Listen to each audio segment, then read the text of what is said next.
Star Wars 7x7, episode 2842. All right, we're going to do a Star Wars Celebration update here, and there have been a couple of updates that haven't hit the website just yet. It's only on social media, so I thought I would run down what is new and exciting since the last time we talked about Celebration. Punch it!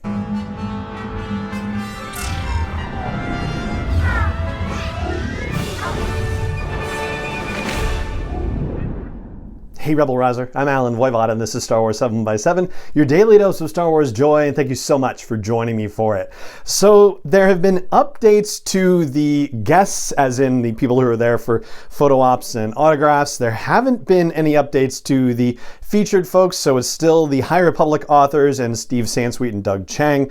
And there haven't been any updates to the hosting folks on the website, but there is an update that comes along with a panel update, and so let's talk about that for a start. So one of the brand new announcements is that there's going to be a panel related to the Bad Batch on Sunday, May 29th. So this one is very likely to be the main panel of Sunday morning, potentially, maybe not. It's kind of hard to say because in Chicago they had a main panel time focused on the 20th anniversary of the Phantom Menace, and of course this is the 20th anniversary of Attack of the Clones, so I wouldn't imagine those things would overlap, but this one seems to be primed for the best placement on Sunday, the headline placement on Sunday. As for the hosting part of it, Celebration's social accounts say that David W. Collins is going to be hosting this conversation, and so this seems to be, so far, the best indication that we've gotten that David W. Collins will also be a host at Celebration, as he has been in many Celebrations past. The panel will also feature the driving forces behind the show. That would be Jennifer Corbett and Brad Rao. And also D. Bradley Baker and Michelle Ong will be there too. So that's very fun and cool. The other big panel announcement has to do with The Mandalorian, and they posted it on social as Mando Plus. It's going to feature Dave Filoni and Jon Favreau talking about The Mandalorian and giving some hints at what's to come.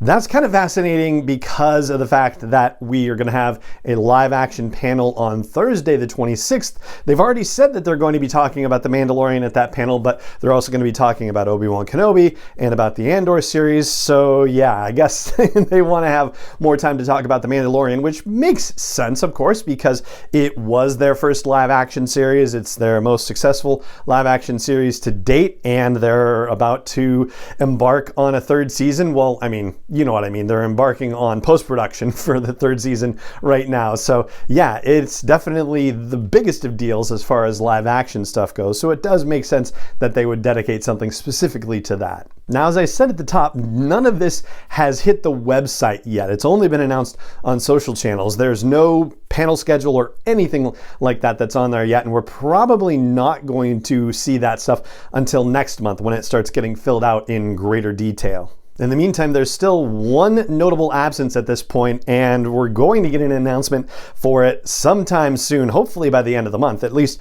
the way things have been going, they announce a big panel for Thursday, they announce a big panel for Saturday, they announce a big panel for Sunday. You can probably see where I'm going with this. They have yet to announce a big panel for Friday. So one would imagine that the next big programming announcement for Celebration would be focused on the Friday headline.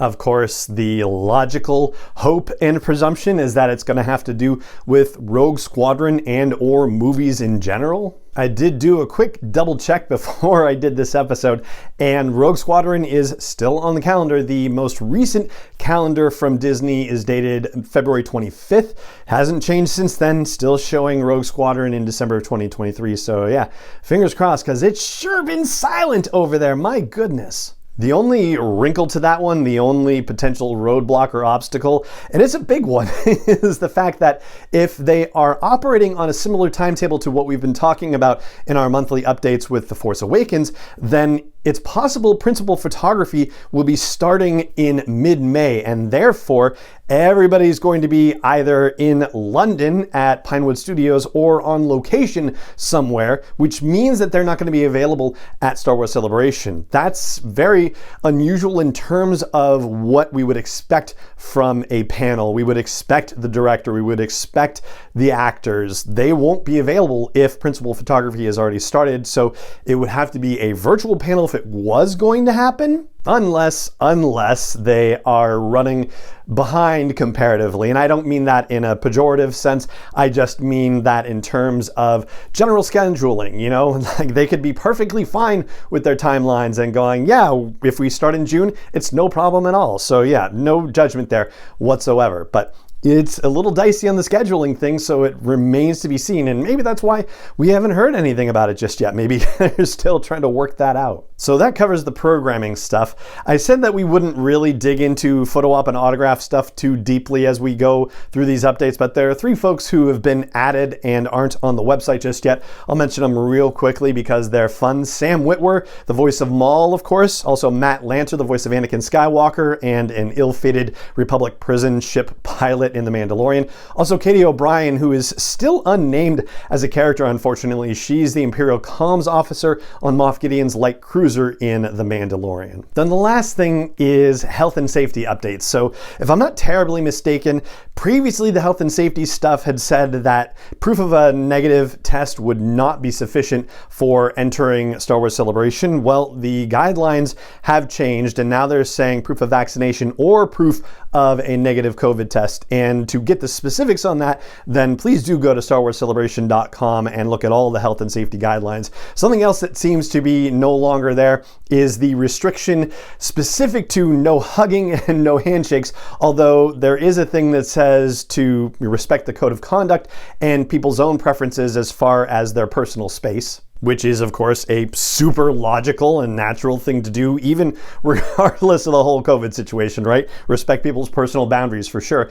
Face masks are still required for everyone too. And I'll add one thing to it, if I may. So over on the Twitter feed for the show, that's SW7X7 podcast, I retweeted a thread from Dr. Angela Rasmussen, who is a virologist with the Vaccine and Infectious Diseases Organization at the University of Saskatchewan, and also affiliated with Georgetown's Center for Health, Science, and Security. Hopefully I've got that right. And she had a great thread about traveling to conferences and how she plans to avoid getting COVID at in-person conferences. So I thought a lot of that stuff was really helpful and instructive. And so again, that's retweeted at my thread at SW7X7 podcast. You can also follow her on Twitter as well. She is Angie_Rasmussen. And that's what I've got for you for our Star Wars Celebration update, which also means that that's going to do it for this episode of the podcast. It just remains for me to say thank you so much for joining me for it as always, and may the Force be with you wherever in the world you may be. Star Wars 7x7 is not endorsed or sponsored yet by Lucasfilm Limited, Disney, or 20th Century Fox, and is intended for entertainment and information purposes only. Star Wars, the Star Wars logo, all names and pictures of Star Wars characters, vehicles, and any other Star Wars related items are registered trademarks and/or copyrights of Lucasfilm Limited, or their respective trademark and copyright holders. May the Force be with them. All original content is copyright 2021 by Star Wars 7x7. We hope you love it.